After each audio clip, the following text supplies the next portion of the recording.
G'day guys, the comic book noob here, and today we've got February's first new comic book haul day for Wednesday the 3rd, 2021. So stick around guys and let's get through this haul.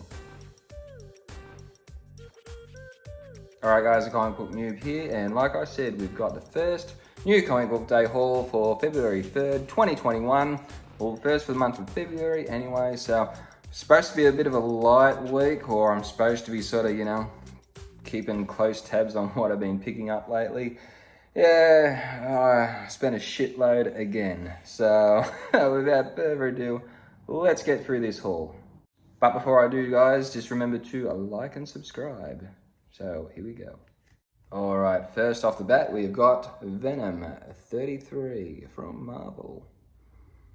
I'm sort of getting confused with King in Black and Venom, what's sort of going on with what at the moment, or what happened in the last issue of what.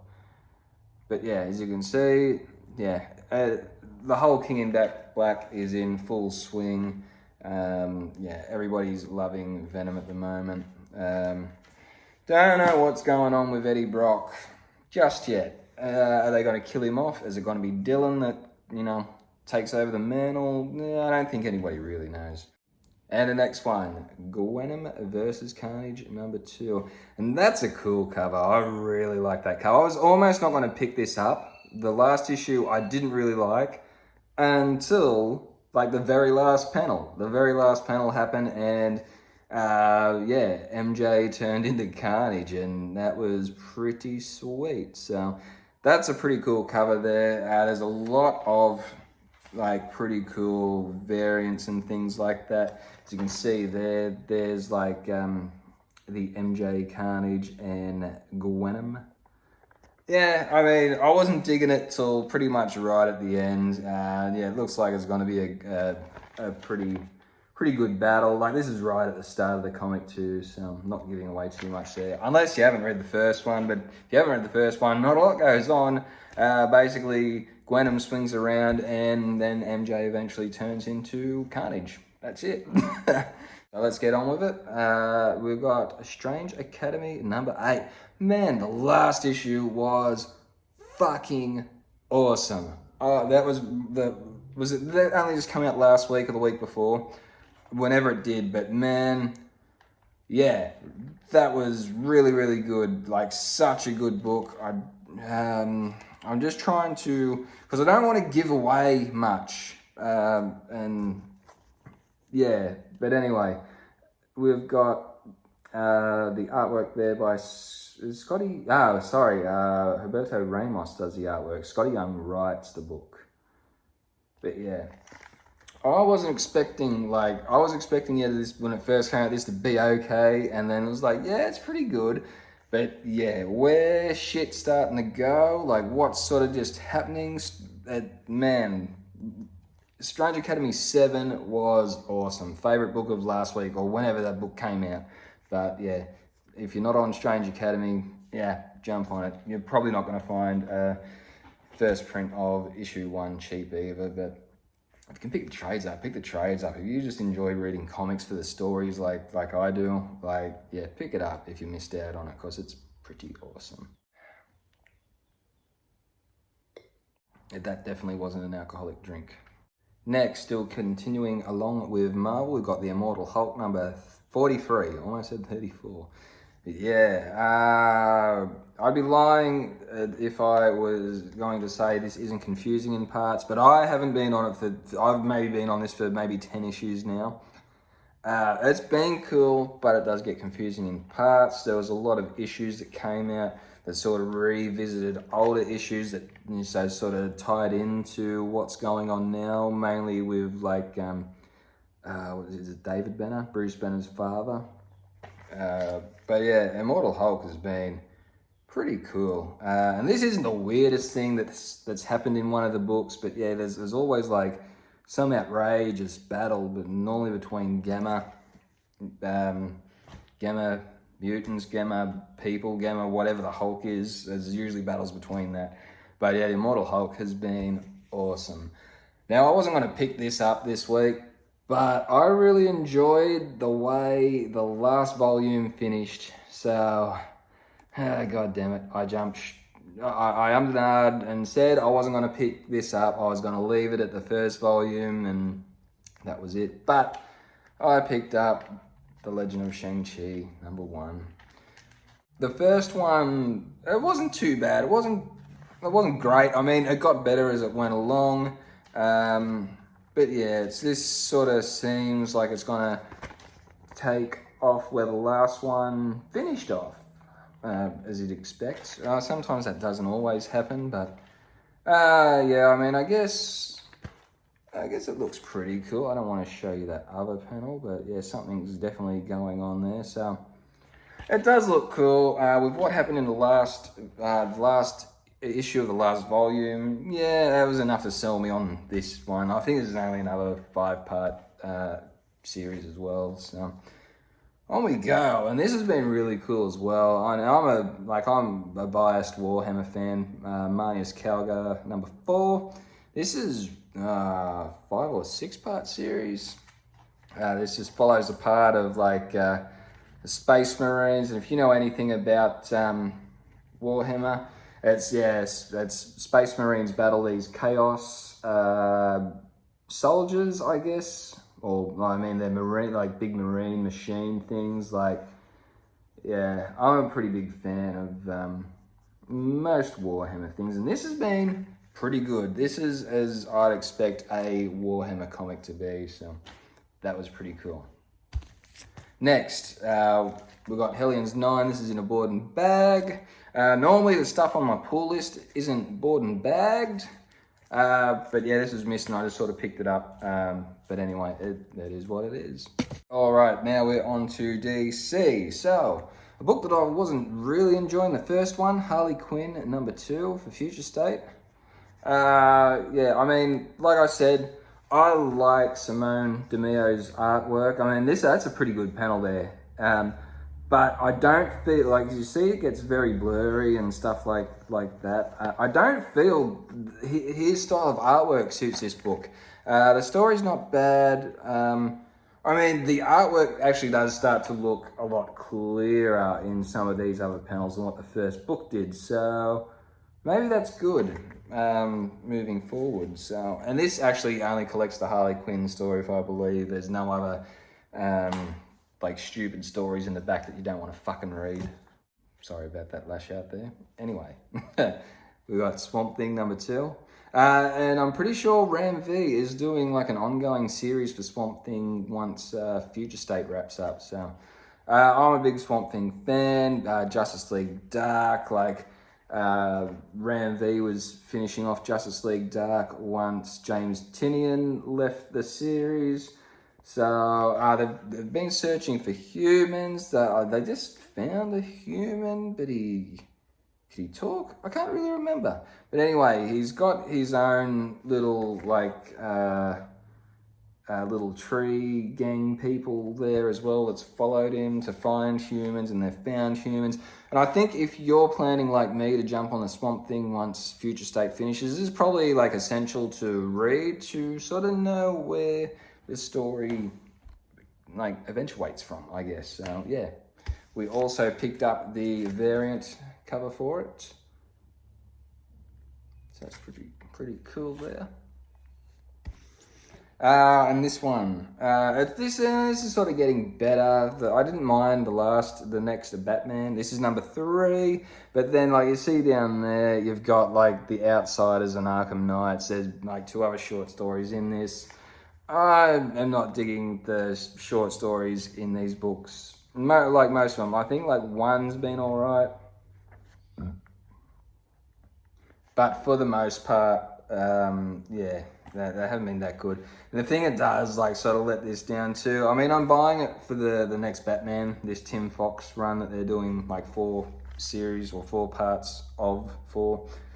And it's a very short main story, and that's, yeah, I mean, the price tag on it, I don't think it warrants.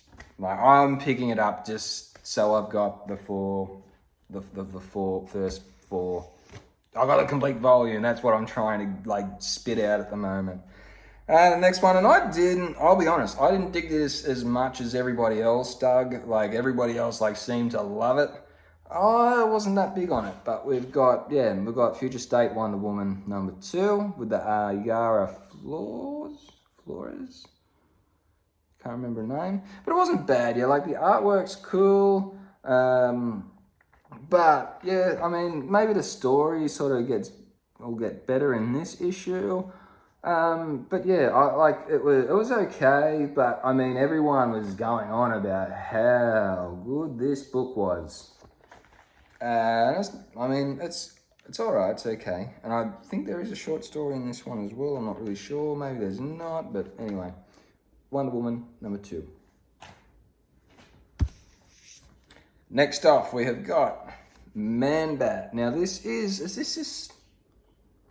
yeah, I thought this was Black Label, but it doesn't really say Black Label. But anyway, I thought this ManBat would be cool. Like I said earlier, I'm a big Justice League Dark fan, and ManBat is part of Justice League Dark. So, yeah, I mean, it looks pretty cool.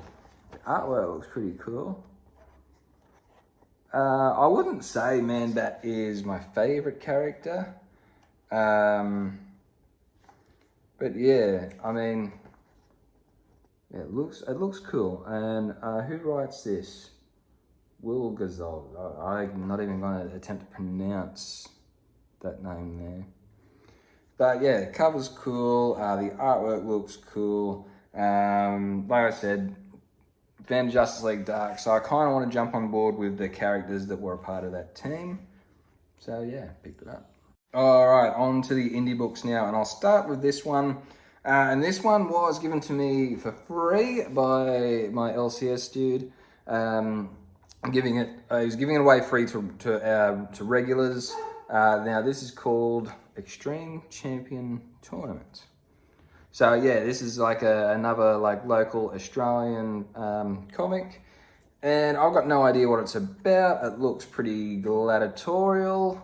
So, I mean, yeah, it's for free, and the last one wasn't bad, the last Aussie comic that I got, so, yeah, and it feels pretty thick too, so, yeah, it looks like there's a bit of shit going on here, so, I'm keen to read it. I'm always keen to read new stuff too, and yeah, you get it for free, and so that's just a bonus. On the image now, and we have got, from Merca and Dolfo, and all those other names there, Deep Beyond. Yeah, this looks cool. I'm not sure whether it doesn't look like Merca's art, but yeah, I'm presuming she writes it. But yeah, presuming I thought this has something to do with the sea, with an octopus and like a submarine Scooby diver on there. But it doesn't look like there's a lot of sea stuff going on. Maybe this is just sort of leading up to however they get there or what happens. But I enjoy Merca and Dolfo's stuff. At least I did in Mercy. So yeah, I wanted to pick that up. All right, next book we have got The Walking Dead Deluxe #8. Pretty cool cover. And these books always show the original covers on the back. You see there, I think Tony Moore does so he's done the original first lot anyway. I don't know, does he do like the whole run? I don't know. But yeah, the guys are leaving Atlanta now. They've met up with Tyrone, and I don't think anything too crazy happened in the last issue. But yeah, I mean, it's really cool. I really enjoy collecting this because, yeah, like, I wasn't collecting comics when that originally came out. So that's just cool that Image have redone that. And I think I said that every time I show one of those issues off. Next one of my favorite books, Firepower, also by Robert Kirkman. This is #8. Man. This is cool. I really like this book. I like sort of just how, like there's a lot of like sort of back and forth between the family.